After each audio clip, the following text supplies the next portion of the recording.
Each year, Microsoft Research hosts hundreds of influential speakers from around the world, including leading scientists, renowned experts in technology, book authors, and leading academics, and makes videos of these lectures freely available.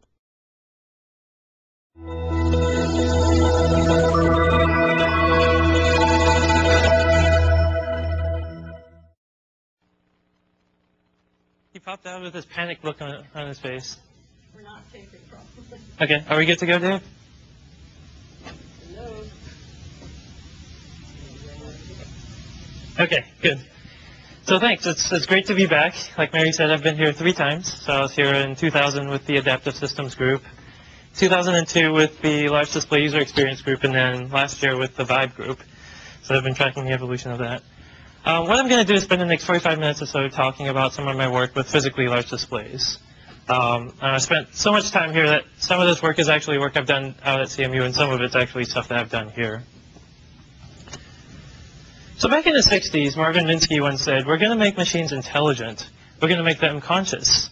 To which Doug Engelbart responded, "You're going to do all that for computers, but what are you going to do for people?"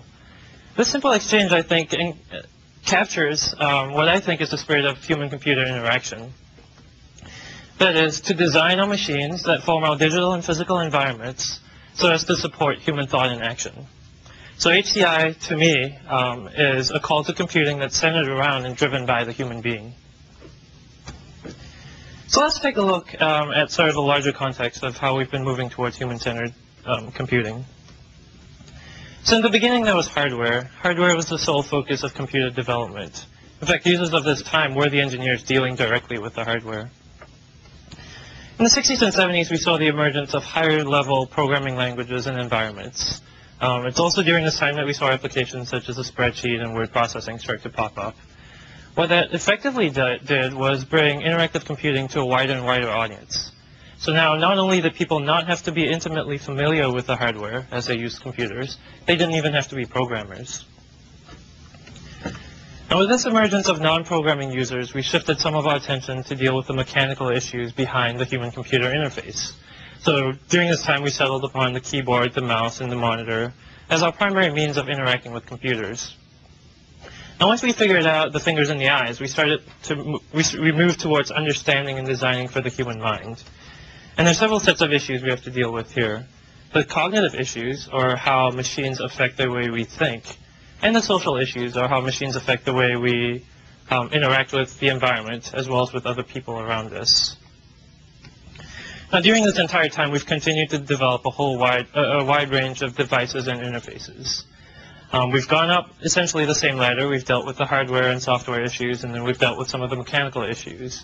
But I think we're again at the time where we're ready to deal with some of the cognitive and social implications of having and using these devices within our environments. So in my work, I focus on some of the cognitive and social issues of using physically large displays within our working environments. What this basically means is that I want to use large displays to understand everything we can about the way we interact with machines that we hadn't thought of before or with other devices. And hopefully, or ideally, what this leads to is better understanding of how to build tools to generally interact with computers. So I've given you a quick background of where I'm coming from. I'm going to give you a quick warning. This talk's going to be a little bit unusual. It's actually going to be 2 mini talks in one. So both pieces of work are driven or motivated by thinking about large displays, but they're actually fairly distinct pieces of work. In the first part, I'm going to present some of the more basic research I've done over the last couple of years. This is the more sciencey stuff that could better be classified as psychology research. I'll present 4 experiments that show how physical display size, or large displays, independent of other display factors such as visual angle and brightness, contrast, or resolution, actually affects the way we think. So it changes the way we think, and it changes the way we perform in certain spatial tasks. In the second part of the talk, I'll move to more of an engineering contribution. So this is more applied research that you might be more used to in computer science or human-computer interaction. I'll describe the WinCuts interaction technique, which was actually work done here during my internship last fall, and how that was motivated by thinking about collaboration around large displays. And it turns out that WinCuts actually is a much more general purpose mechanism for organizing content and working with content across various devices. So we'll talk about that in the second part of the talk. And then I'll talk a little bit about future directions. So let's get into the first part of the talk, large displays improving spatial task performance. What I'm going to do in this part of the talk is give you a quick overview of the work. I'll then talk about the experimental setup that we used across all 4 experiments. I'll give you the details of the 4 experiments, summarize the findings, and then we'll talk about future work in this area. So remember, 2 separate talks. I'll give you a quick warning before I hop into the second one so that I don't jar you too much. So in studying large displays, what we've previously typically done is place large displays at the same distance that we've placed all small displays. Now what this effectively does is enlarges the visual angles at which we see these displays. There's been a whole bunch of work documenting some of these benefits of widened visual angles provided by these large displays. In fact, I've done some work with Mary and George in this area. It kind of makes sense that users think about information differently and perform differently when you do this, because what you're effectively doing is presenting a different amount of information to the user on either the large or the small display. Now, the results I'm going to talk about today are a little bit less intuitive. So if you look at the picture on your right, you'll see that our setup is slightly different from the previous setup. In fact, we place a large display at a distance that's increased than the distances we've traditionally viewed our small displays. What we do is place it at a distance that's proportional to its increase in size so that we maintain equivalent visual angles between the 2 sets of displays. Now we control for other factors such as brightness, contrast, resolution, and so on. So that in theory, we're presenting the same amount of information to the user at any given time. Now, if we assume this is the case, we wouldn't expect that the user would be affected by which display they're working on. And we wouldn't predict that they would perform tasks differently on one or the other sets of displays. But in the slides to follow, I'm going to show you that this is not the case. That indeed, physical size alone, even independent of things like visual angle and brightness and contrast, does affect the way we think and does affect the way we perform in certain tasks. So here's the basic experimental setup. What we do across all our experiments is look at the way users perform certain tasks, either on a small display, a desktop monitor, placed at a comfortable viewing distance in front of them, or a large projection display placed at a distance to maintain equivalent visual angles between the 2 sets of displays. Here's what it looked like in real life. On your left, you see the user working on a small display. And on your right, you see the user working on a large display. Now remember, we controlled for things like visual angle, brightness, contrast, and resolution between the displays. Now for the first 2 experiments, the user used a number pad to interact with the system, and most users put this on their lap. They were providing very simple answers, and so this was sufficient for the interaction. So I learned pretty early on in my grad career that rapidly prototyping experiments, when you're designing an experiment, is just as important as rapidly prototyping interfaces when you're designing an interface. And so we ran several initial exploratory experiments. And we found several things. First off, we found no performance on reading tasks we performed. And we were looking at things like reading speed, reading comprehension, as well as comfort, reading either on the large or the small display. We did, however, find a 25% improvement on a spatial orientation task when they used the large display as opposed to the small one. Now remember, all we're doing is increasing the physical size of the display, maintaining visual angles and all other display characteristics as best we can. So this is kind of a surprising result, 25% improvement just by increasing the physical size. So we decided to look a little bit more at this result. So the task we used was the Guilford-Zimmerman spatial orientation task. This is a standardized psychology test that's been fairly well validated over the last 20 or 25 years. In fact, it's been shown to correlate fairly well with 3D navigation ability in the real world. Now what the user does in this task is they look at the top picture and they determine the direction in which the boat is heading. So I'm going to put a red dot there for purposes of explanation. The user never actually saw this red dot. The user then looks at the bottom picture and tries to determine how the boat has moved in relation to where it was before. So here's that same red dot in the scene, and here's where the boat is now. So what the user does finally is look at the multiple choice answers and figure out, picks the correct answer, in this case 3. So that's how the boat has moved in relation to where it was before. Now remember, the user doesn't see these red marks, and the boat, in this case, moved in one dimension, but it actually bobs, and it bobs up and down, it turns left and right, and it tilts left and right. So this is a really hard task. In fact, the average college student gets about 50% of these questions correct.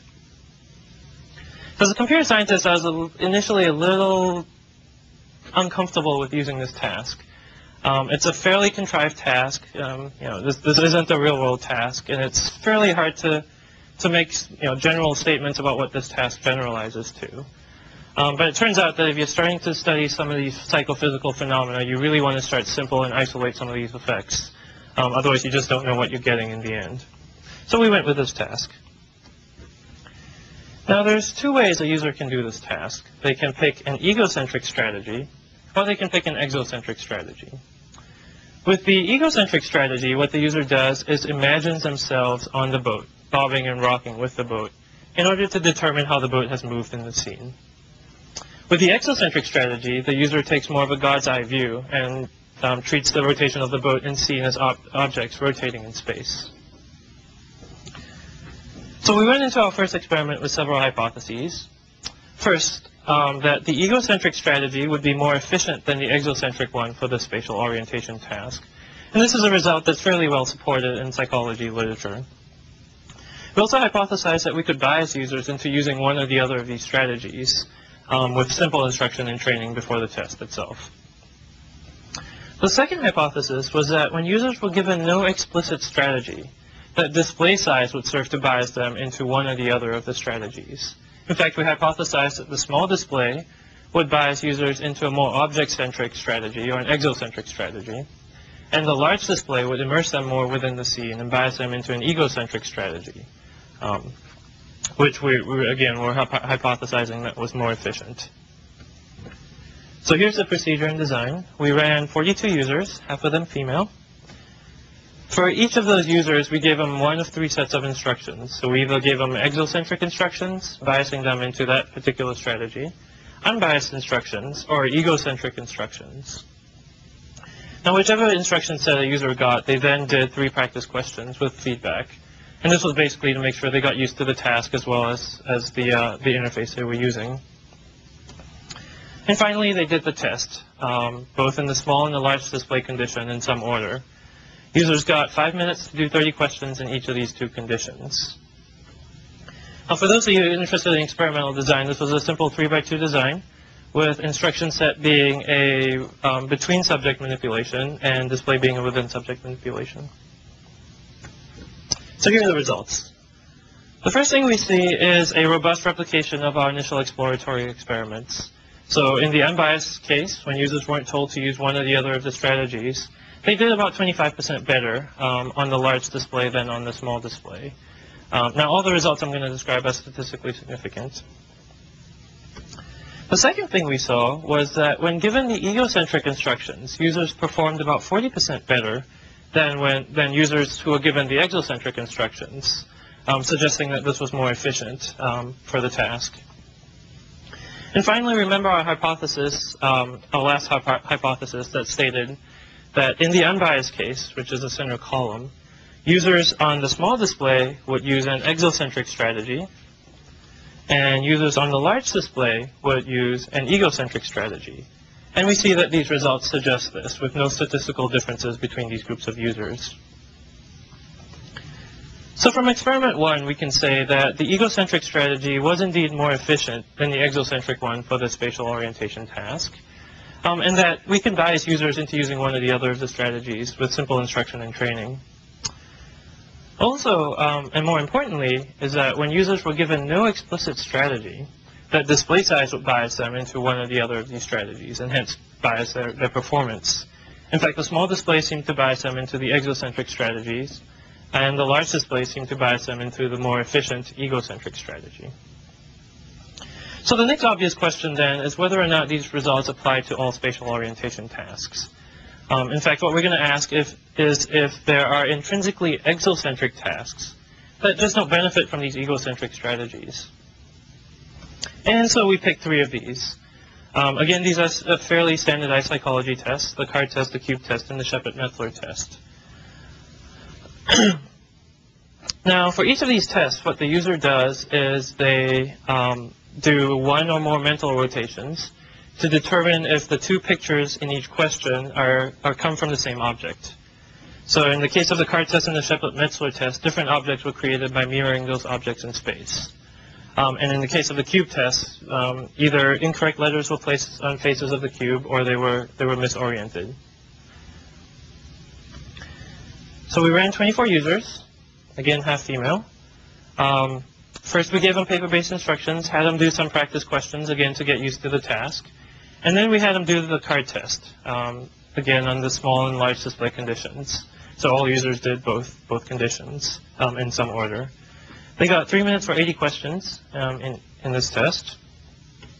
Then they did the same thing with the cube test, and this time they got 3 minutes for 21 questions. And finally, they did the Shepard-Metzler test with 60 questions and no time limit for this test. Again, for those of you interested in the experimental design, this was completely within subject's design. The ordering of the test was as you see. So they did the card test, then the cube test, and the Shepard-Metzler test. And the order of the large and small conditions were counterbalanced. So what we found was no effect for correctness across all tests. In fact, it looked like people did just as well on the small display as on the large display across all these tests. We also found no effects for time, and it only makes sense in the Shepard-Metzler case to look at time because we had time limits for the other 2 cases. In fact, people seemed to take just as much time when they were working on the small display as when they were working on the large display. Now, for those of you familiar with the original Shepard-Metzler experiments in the 70s, we saw a similar result whereby the larger the angle of rotation that the user had to mentally rotate the object to get them lined up, the longer the time they took for each of those questions. So from experiment 2, we now know that large displays don't seem to increase performance on these intrinsically exocentric tasks. And these are tasks that don't seem to benefit from users placing their body within the problem space. In fact, the benefits of using large displays seem to extend only to tasks in which these egocentric strategies are helpful. So computer scientists and me, again, wants to generalize this to a more useful set of tasks. What we want to do is be able to figure out if these benefits extend beyond the current static 2D black and white pictures. So we want to take it beyond the psychology tests, which are typically done on paper. And we want to know if these benefits extend to users actively interacting in the world. So interactivity is sort of an odd case, or an interesting case to consider, because interactivity could potentially also immerse users within a world, hence causing them to perform better, and maybe negating some of the effects that the large displays offer. And if they do, we want to know this. So just a quick reminder of the experimental setup. On your left, you see the user working on the small display. On the right, you see the user working on the large display. Again, visual angles and all other display characteristics were kept as constant as we could. Now, for the next 2 experiments, the user used the joystick to interact with the system because of the nature of the tasks. So we picked a mental map formation and memory task. And we did this in 2 phases. In the first phase, we let the user freely explore the world. During this phase, they learned both the structure of the world as well as locations of specific targets within that world. And they were given 4 minutes to do this. In the second phase, or the recall phase, we dropped users in random locations within the world and had them find those specific targets as quickly as they could. So if you look at the picture on the left, you see the world view, or what the user actually saw. And there's a couple of things to note in this environment. First off, you notice there aren't any distinct landmarks. It's still a fairly controlled environment. In fact, the textures, you see the brick wall, the wooden fence, and the mossy ground, were also fairly non-distinct. And then you see that what one of the targets looks like, a red cube. On the right, you see the extent of what one of these worlds might have looked like. The black lines represent the walls. The boundary represents the fence, and then the red dots represent where the targets might have been placed. So this is an example. The map was never seen by the user while they did the task. So much the same procedure. We ran 16 users. again half female. Gave them paper-based instructions, had them do a practice world to get used to the task, and then we had them do the test. Again, this was a completely within subjects design, so each user did 4 conditions, created by crossing the 2 interactivity conditions with the 2 display conditions. Now, in the passive viewing condition, the user watched themselves, or watched a movie of themselves moving through the world as they learned the world. Whereas in the active control condition, they had joystick control of how they learned the world, so they could move themselves as they learned the world. In both these conditions, users had joystick control in the second phase, the recall phase, when they were trying to find those targets again. So we looked at the distance moved to the target from the points that were dropped in the world, as well as the time, and we saw similar results, so I'm only going to show you the distance moved results. The first thing we see is a significant effect of display. So users working on the large display, or users performed about 12% better, so they moved 12% less distance when they were working on the large display as opposed to the small one. This indicates that they probably formed better mental maps of the environment, or they remembered them better when they were working on the large displays. The other thing we see is a significant effect of interactivity. So users with active control, so users who were controlling themselves while they were learning, actually did about 9% better than users passively watching themselves move through the environment. These might look like fairly small effects, but remember, we're not expecting any effect at all, so it's surprising that we see anything. And all we're doing is varying the display size. The last thing I want to note in this slide is that we saw no interaction between the display and interactivity manipulations, indicating that they were probably independent of each other, so one didn't affect the other. So now we can say that users seem to learn and remember dynamic 3D virtual environments more effectively, either when they're interactively moving themselves through the environment, and this is a replication of previous work that's been done, or when they're using physically large displays, and this is our new result. Second, and just as important, that we can say that these effects caused by physical display size seem to be independent of those caused by interactivity.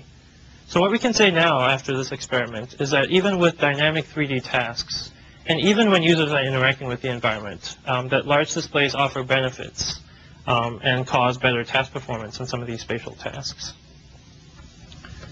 So the last question we want to ask then is whether or not these benefits apply to even less controlled 3D environments.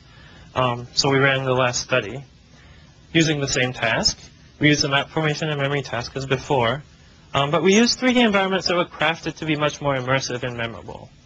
What we actually did was we ran out to the store and bought a copy of Unreal Tournament 2003, and this is a first-person shooter, much like Doom or Quake. As you see in the environment, way more distinct landmarks, very rich textures. In fact, these environments are very much larger, but they've been handcrafted to be both real or immersive as well as memorable. Now, we initially left the enemies in as further distraction to users, but it turns out that people get so caught up chasing and shooting enemies, we were running this on college students, that they forgot all about the main task. And so we ended up taking the enemies out during the actual testing. So again, we ran 16 users. These hadn't participated in any of the previous experiments. We gave them paper-based instructions, had them do a practice world again, as before, and then had them do the test. The setup was the same, except this time we weren't so concerned about the interactivity manipulation, so we took that out. Everyone had active control. Again, a within subjects design, so everyone ran both the small and the large display condition in some order. And here's what we found. Although we see weakened effects, possibly due to dilution, due to the addition of all the extra cues we're throwing into the world now, we see the same results. That users are about 10% better when they're working on the large display than the small display, or move 10% less distance to find the targets. And about 4 or 5% faster in finding the targets at the end. And again, both of these are statistically significant. So a quick summary of what we found in these 4 experiments. So now we can say that physically large displays, even at identical visual angles as small displays, immerse users and bias them into using egocentric strategies, that is, placing their bodies within the problem space, hence making them perform better on certain tasks. And we've looked at 3D navigation as well as mental map formation and memory. And importantly, that these effects seem to be independent of other factors that may induce immersion and cause performance increases, things such as interactivity or mental aids, such as landmarks within the virtual world. This is kind of a cool finding, because with very little effort on the part of the designer, the system, and the user, we can get performance gains that are in fact stackable with these other performance gains that we might get by introducing things like interactivity and mental aids within the virtual world. Unfortunately, even though we think these are useful, or these results might be useful in the domains of training and simulation or games and entertainment, we haven't really found the one killer app in which to apply some of these findings. That being said, I do think it's important that scientifically important that we chase down some of these results because they do form a small piece of the larger puzzle of how we think and work within our environments. So some future work, future experimental work. First, we want to determine if it's useful to be larger than life. So we didn't really calibrate our projection display to be life-size, but it turns out that a projection display placed at 8 feet away or 10 feet away from the user is about life-sized. Given our current hypotheses, we don't think that the performance curve will increase too much more. It just doesn't help to be much more immersed than you are in life. But it'd be interesting to see if it goes up for a little while more, if it falls off steeply as you get too large. We also want to explore training transfer. So are users working on a small display or a large display more likely to transfer that knowledge into the real world? I want to explore some other effects besides the performance effects, so things like simulator sickness. Does a large display get users more or less sick than users using a small display? We're going to examine some of the interaction with other display factors, such as field of view or visual angle. So is a small wide display, or is a large wide display much better than a small wide display, for instance? And we want to find other ways that large displays improve task performance. We found one specific instance where the large display immerses users when they're doing certain spatial tasks. We want to know if there are other classes of tasks that benefit from large displays in similar ways. So here's where I shift gears and move into the second part of my talk. Sure.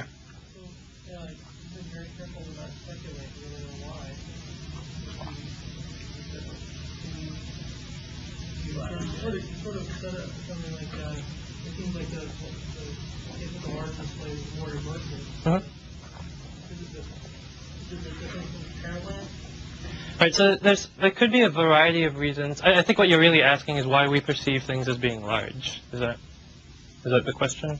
Well, I mean, given that the visual angle is the same, the person isn't moving very much. Right. So I think there's a series of factors. I mean, there's obviously accommodation and convergence of the eyes. There's parallax. We didn't bolt people's heads down, so they get to move a little bit, and so you perceive depth and size in that regard. There's also the context. We were projecting up on the wall. You get all the stuff on the wall. You get the room in between you and the wall. And so I think there's a whole bunch of factors that contribute to why we perceive the display as being large. Now, why we actually take that perception and flip the switch between an egocentric and an exocentric strategy, I think is still very much an open question. I mean, I think we perceive it as being very much closer to life, which is why the switch gets flipped subconsciously. But yeah, I mean, it's still a fairly open question why exactly it is that a large display would make me imagine my body within that environment. I mean, it's sort of an intuitive result when you think about it, but it's kind of hard to start to tease out these strategies. Well, it's funny when you say that the visual angle is the same, then if you put a qualitative display in front of a small display. Right. I mean, I think what it turns out is that our optical systems are amazingly robust at perceiving depth and size. And so you can do things like cover one eye. I can even probably bolt your head down, and you'll still be able to tell that something's big and far away, as opposed to small and close by. Yeah, John.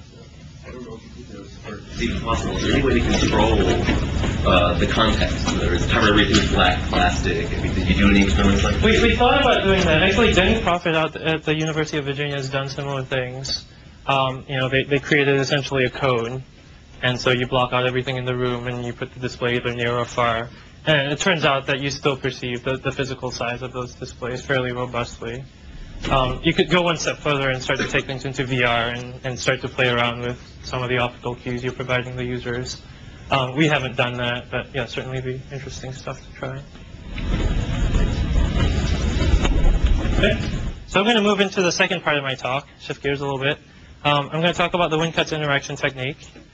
What I'm going to do in this part of the talk, give you the general motivation, why we started working on this, describe the basic technique, present a couple of scenarios where this technique ends up being useful, summarize the key ideas, and then talk about future work. So the initial motivation behind designing WinCuts was to allow multiple users to come into a room with multiple devices, in this case you see 3 laptops, and to place information simultaneously up on a large display so that they could visually share and interact with information up there. Now, if you try to do this today, you'll bump into several problems. First off, sharing live information and windows between machines is fairly hard. In fact, what we end up doing in most of our meeting rooms is leaving a VGA cable out on the desktop, which we then jack into various laptops. What this has the effect of doing is allowing only one person to present their entire screen at any given time onto the large projection display. Now, even if we solve these problems, we see we have a second problem. That is that screen space is scarce. So if you thought that one user has a scarce amount of screen space on their single display, think about 3 users or 5 users working on a single display. Screen space becomes really scarce then. And laying out information optimally on this display is fairly hard. So I'm going to show you a quick video of WinCuts. I'll describe how a WinCut is made. I'm not going to describe what a WinCut is because this should become fairly obvious. So to create a WinCut, the user holds down a keyboard hotkey, and they select a region of an arbitrary window on your desktop. When they release the hotkey, a WinCut's made. So here you see the user making several WinCuts, one of the inbox, one of the message preview pane, and one of just a random region of the window, just to show we can. The WinCuts are tethered to the window, so you can move the window around, and you can minimize the window, and it doesn't affect these WinCuts. So each of these is independent, so you can go ahead and rearrange those as you like. And each of them is active. So here you see the user clicking on messages in the inbox and getting the appropriate update in the message preview pane. So WinCuts are live. You can interact with them and get the visual updates as you would with the source window. Now, resizing a WinCut serves to rescale the content. And of course, if the content wasn't live, this wouldn't be very useful. And so the content's completely live still. So here you see the user clicking on a URL in the message, bringing up a different window. And of course, you can make multiple WinCuts from multiple windows. So here the user is making a WinCut of another window. Okay, so that's the basic WinCuts interaction technique. Now, the most basic use of a WinCut is to specify some region of interest and to get rid of everything else. So here you see a standard IM window. It's got an animated advertisement. It's blinking, it's flashing. Every now and then it plays a movie. Then you see the region of interest, the part of the window I really care about. This is the buddy list as well as the functionality associated with this application. Right below that, there's some seldom used interface buttons and a scrolling ticker, which I don't really care about. So all I want is really the buddy list. With a WinCut, you see I can do this. I can go ahead and take a WinCut of the region of interest. And all of a sudden, my IM window is now half the size. But much more importantly, it's much less distracting. I haven't really met anyone who hasn't jumped at the opportunity to regain some of their scarce resources, screen space, as well as their attention. So here's a slightly different use to organize content. So I've got 2 documents, each with some relevant content I care about, in this case the 4 graphs. Now if I'm working on a single display, what I'm likely going to end up doing is overlapping the 2 documents and flipping back and forth between them to compare the graphs. If I'm lucky enough to have multi-mon, I could put the 2 documents side by side and see the graphs at the same time, although they're still separated in space and it's still fairly hard to get them lined up next to each other. There's text in between, and there's various things you have to do to get the graphs where you want them. With WinCuts, what you can do is go ahead and grab those regions, and you can arrange them however you like. In fact, in this example, you can even go ahead and rescale the upper right graph so that the vertical scales line up, which makes for easier visual comparison between the two top graphs. Now, using this way, what WinCuts effectively does is gives us some of the benefits of multi-mon, even if you don't have a multi-mon setup, so even if you're working on a single mon. So we've talked about reconfiguring content so far. Remember that WinCuts are completely live, so they don't know about content regions versus interface regions. And so here you see my email client with several relevant interface elements which I care about, the new button and the reply button, as well as my spam guard buttons. And maybe I want the top 4 messages in my inbox, so the last 4 messages that came into my inbox. And obviously I want the message preview pane. With WinCuts, what I can do is take these regions and go ahead and WinCut them, and I can rearrange the regions so that I have a brand new email interface, customized to however I want it, and maybe taking much less space. So here's a use we hadn't initially considered to prototype interaction techniques. So what you're going to see the user do here is create a couple of WinCuts of a regular web browser window. So they're going to take the top region, and then they're going to take the bottom region. You're going to move these out of the way so that they can get a WinCut of the scroll bar. And then they're going to get rid of the source window. Now what you're going to see the user do is rescale the top content.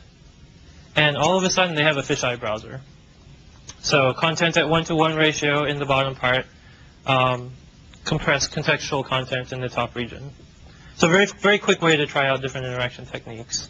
In fact, you can do a whole bunch of weird things with overlapping content regions and scaling them. And that's the first thing everyone seems to try, to overlap or to take a WinCut of a WinCut and so on. It's kind of funky. So we've talked about Windows management. Let's talk about the sharing problem, sharing WinCuts across machines.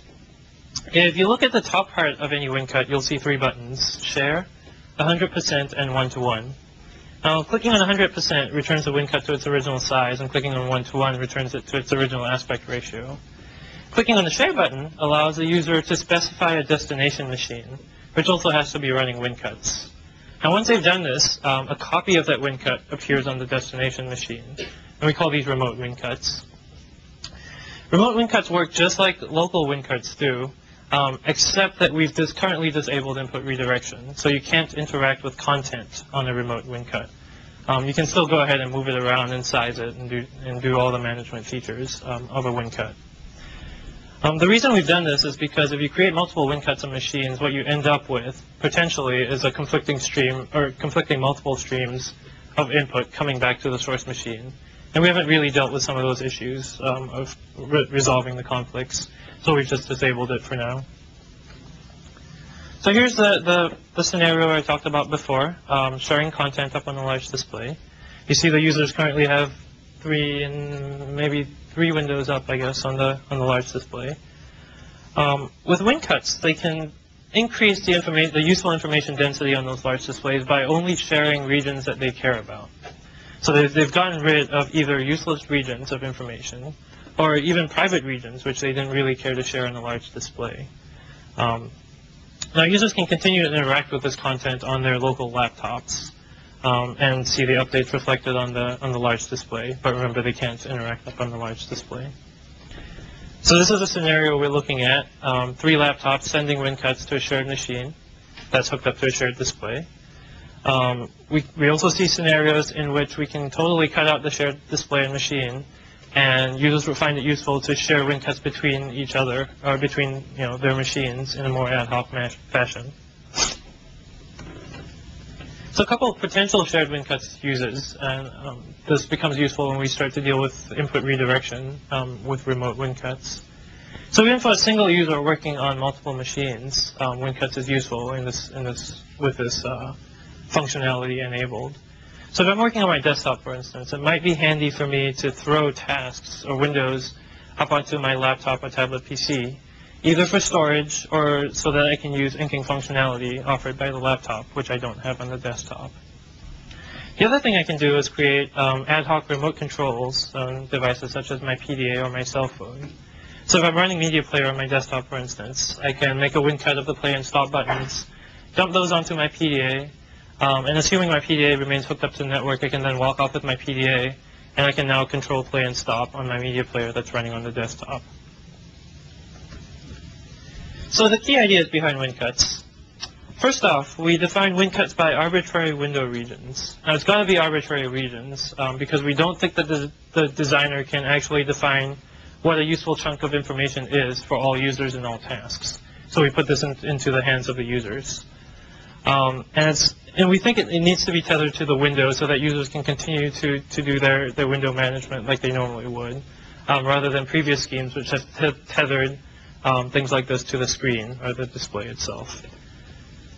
Secondly, we replicate regions rather than operating on the source window. Now, this is kind of a subtle point, but it's fairly important. Operating on the source window means that we can't create multiple independent WinCuts. So grabbing two WinCuts and dragging them apart, for instance, if you're operating on the source window, becomes fairly hard. The third thing we do is we use high-level I/O redirection for WinCuts to represent live content, as well as for users to interact with the content through WinCuts. Now, we could have also tried to plug into the application at a much lower level. But what this essentially means is that we have to understand each application we want to plug into and how we want to plug into that. And that just didn't sound like too much fun. So I/O redirection, what it allows us to do is operate universally across anything that the user can see in a window. And this is fairly powerful. And finally, we permit sharing of WinCuts between machines because it's useful in both the multi-user as well as the multi-device scenarios. So some future work. The first thing we want to do is look at some of the interaction techniques. So Windows management actually becomes a little bit of a problem when you have 60 windows or WinCuts as opposed to 3 windows. Some of the work Mary and her group have done with the group bar, actually Greg's here too, and Brian, sort of lead in this direction. But we're dealing with things that are on a much finer granularity. So things like regrouping interface elements might be an interesting thing to look at. The other thing we want to look at is the notion of device-relevant WinCuts. So if I'm trying to create a remote control on my PDA, for instance, and my desktop knows about this, maybe it could give me a proxy of the PDA screen up on my desktop so that I can rearrange my interface up on my desktop and then have it completely sent down to my PDA all at once. Obviously, we want to look at input redirection across machines. This is, we think, going to be amazingly useful for things like creating the remote controls and for people to interact on the remote content. And there's a whole series of issues we have to solve there. We want to explore other interface mechanisms that operate at the high-level I/O stream. So we think this is kind of a neat idea, screen scraping, that is.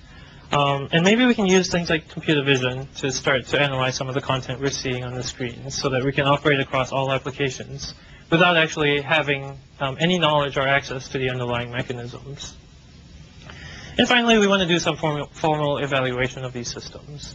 So we've currently have a study underway at CMU to figure out how useful it is for multiple users to be able to see their multiple pieces of content up on the screen at once, as opposed to flipping back and forth.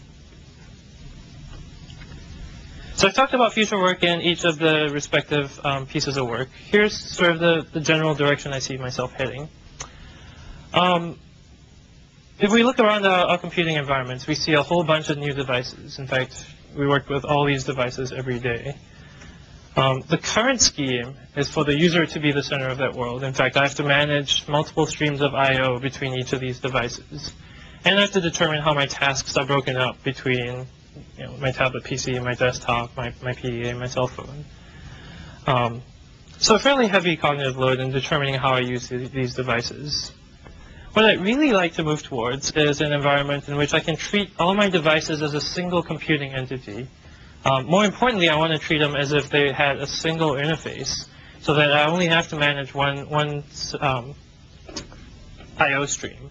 And I don't have to worry about how I divide my tasks across these devices. So a quick summary.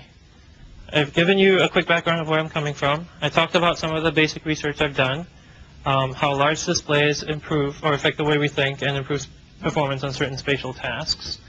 I've talked about the WinCuts interaction technique, which was motivated by thinking about large displays, but turns out to be a much more general purpose way for people to reconfigure their interfaces and work across multiple displays.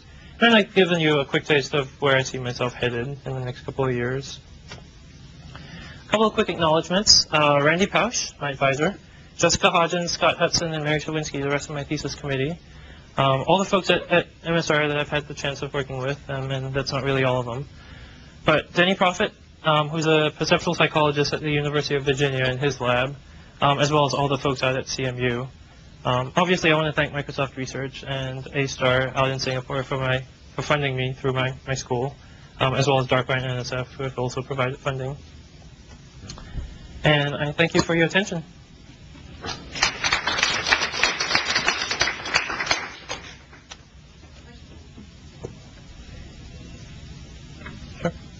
One of the things that was brought up in your first set of studies about sort of this idea of egocentric and exocentric stuff, one of the things I was wondering about is if there's any way to get users subjectively to tell you what they're doing. Yeah, we tried doing that in many of our early studies, and it turns out that users are just horrible at describing how they're doing something. They'll give you, yeah, it felt better on the large display, or it was more comfortable to do, or I think I did better on the large display, but we didn't see users able to articulate that. Evaluate that. We tried doing questionnaires and prompting them into sort of bucketing their performance into one or the other.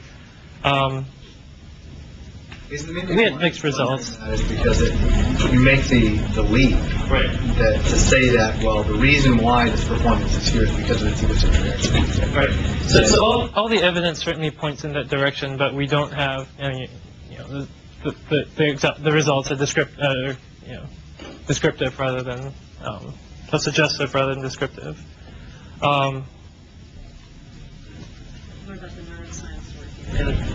So there's a couple, I guess I should mention that. There's a couple of neuroscientists out at Oxford who are starting to work on what exactly happens in the brain when you do the tasks one way or the other. They're looking at it from the perspective of action potential. So, immersion and trying to figure out if different neurons fire, or if I think differently when I'm actually within the environment as opposed to viewing it at a distance. And the potential of me acting within that environment. Does that make me think or act differently? Back to the question of egocentric versus exocentric, though.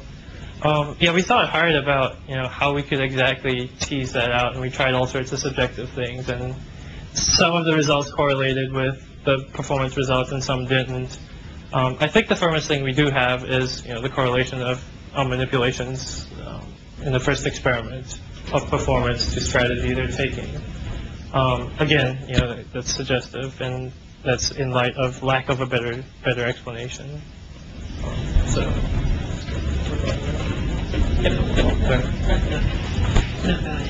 I was just wondering, this is some minor experimental detail, but you didn't really talk about whether or not the targets were distinctive in the environment. So, like in the first day you had, or I can't remember which day, you had the dice. Right. Did they all look the same? So all the dice looked the same. They had little numbers on them, so it was like 1, 2, 3, 4. And we basically told them when we plopped them into the world, go find target 3. And they had to remember where that was within the environment and move to that as quickly as they could. They walked right into the target whenever they needed to. In the case of the last study, the Unreal Tournament one, we used the standard flag. So they have this game in Unreal Tournament that's called Capture the Flag. And so there were existing targets within that environment, and we went ahead and used those. On the WinCuts thing, I wasn't clear about when you're sharing under the shared projected display. How do you handle window management on the projected display? We have an amazing tool that Brian wrote called Visitor, and what that basically lets you do is map your input devices to multiple machines. So in that case, you could map the top of your laptop to the bottom of the projection machine. And if you moved your mouse off the top of the screen, it basically took over the mouse cursor on the projection display. So multiple users could use this. They basically had to do their own conflict resolution of, if two people move their mouse up at the same time and started to fight a little bit. But given that you're sitting right next to each other and you're presumably working on the same task, that was fairly easy to do. You consider an alternative of using a local proxy for the... Yeah, we thought about that, actually. Some of the mobile device, the product groups and the mobile device product groups were looking at stuff like that with the tablet PC, creating what they call the wormhole. I'm not sure if the name is morphed, but yeah, creating sort of a virtual desktop on the thing. That's certainly not an option as well. And then you can do weird things like, allowing users to drag and drop a WinCut into that portal and have it ship right up. But yeah, certainly a lot of space to work there. And do a WinCut on the proxy. Yeah, you start doing weird things like, that's the first thing people want to do. They want to take WinCuts of all sorts of weird things. It's kind of interesting, actually. The desktop is, just a window, and so you can take WinCuts of the desktop, and all that just kind of works. It's kind of weird. You presented the two pieces of work as separate things, but aren't they really very related? In that, I've been doing some experiments. Just mocked up a system where I use a large projector on the wall and a focal plane display. And there's definitely some tasks that I want to do up there, like triage of incoming mail, for example, and there's some tasks I want to do down here, like reading mail. And you can see how, being able to take pieces of the window and put them up on this large display, but also work with your tablet PC, gives you kind of better spatial ability in the large display, but the ability to focus close in on things, say, for example, when you want to read. Right. I mean, I think that's certainly the case. I mean, I work like that. My office is actually two LCD panels in front of me and a projection display up in the side. And I find myself doing the same things. I like to do certain tasks on the small display and certain other tasks on the large display. Now, I think for myself personally, a lot of that's social. I work in a shared space, and so putting something up on the large display makes it public. And so that serves attention for me. But certainly, I wouldn't mind maybe putting the message preview pane of my email up on the large display, because it's very easy to read and react with that. But maybe I wouldn't want my inbox up there, so I could tear those apart. Certainly interesting work to be done in automating some of those things. What kinds of information do I throw up on the large display, and what kinds do I throw on the small? There's also some interesting thoughts as to how applications might deal with that. There are certain tasks to do within an application like Office, for example. There are some tasks that belong here, some tasks that belong here. Yeah, I mean, there's certainly very little awareness that the applications have on what they're displaying themselves on currently. Mary's group's been pushing on the multi-monitor front, because before, 5 years ago, they weren't really multi-mon aware, and so they, even within a consistent set of monitors, they didn't know where to put their components, and they throw things up on random spots. But certainly, this is an extension to that problem, where you have, a heterogeneous set of displays, large ones, small ones. You've got different devices with different input capabilities. Yeah, certainly an interesting problem to work on. So it seems like there's some intuitive appeal to having your peripheral awareness stuff, like those saying, put your inbox up on the far screen, and I wonder if that might be, in addition to the kind of better egocentric spatial blah blah blah, if there's a peripheral focal thing that might be happening between, if you gave somebody both displays, the big one and the little one. It'd be interesting to see the migration of stuff between these displays and get at a different thing than the spatial one. I would prefer to bet that there's movement happening in the display, so we're much less distracted to you happening out there than here. Just by the way our perception system works. If I'm walking in the park and something appears right here, it's pretty jarring. But if I see it coming, Right. Yeah, there's certainly the possibility of interactions. Different kinds of animations that might be less distracting on the large displays than the small ones. And certainly Mary's group has some of the tools to do that, and that'd be a fairly obvious thing to pursue.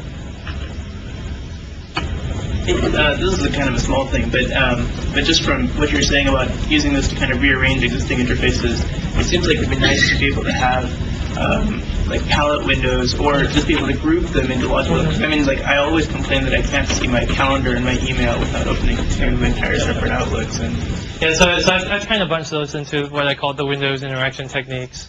Yeah, certainly, getting rid of some of the Chrome, some of the Chrome around the windows. When you click a button, I really don't want the the title bar and all that stuff around it. And certainly being able to either dock those or treat those as a group is an obvious next step. Like sort of tear it apart and then regroup in some useful manner. But also very interesting for user interface design, to actually be able to go in and pull pieces of user interface out or put new pieces in, assemble them together and have something that works. Yeah, I mean, as a prototyping tool, it's really useful. I mean, we've seen some of this happen with toolbars and dockable toolbars where you can yank out a toolbar, just not on the granularity that we allow with the tool, and not with the same flexibility. Have you done very much study about how much context you have to have in the WinCut? The heading bar or whatever, so that people realize that that's what that. Yeah, we actually haven't. I mean, this is a fairly new thing. Like I said, I worked on it in the fall when I was out here. Yeah, I think that'd be an interesting one. How much do you need to provide to a user to remind them that this is actually from my email, for instance? Or even how users clip, like how much of the message preview pane do I really need? Yeah, certainly interesting things. We haven't looked at those, but something we should definitely do. And again, I mean, I think in those scenarios we really want to put them out into the real world. It's fairly hard to do controlled studies with those things, but yeah, get this into some stable shape and then put it on people's desktops and see how they use it. Okay, let's thank those of you again. Thank you.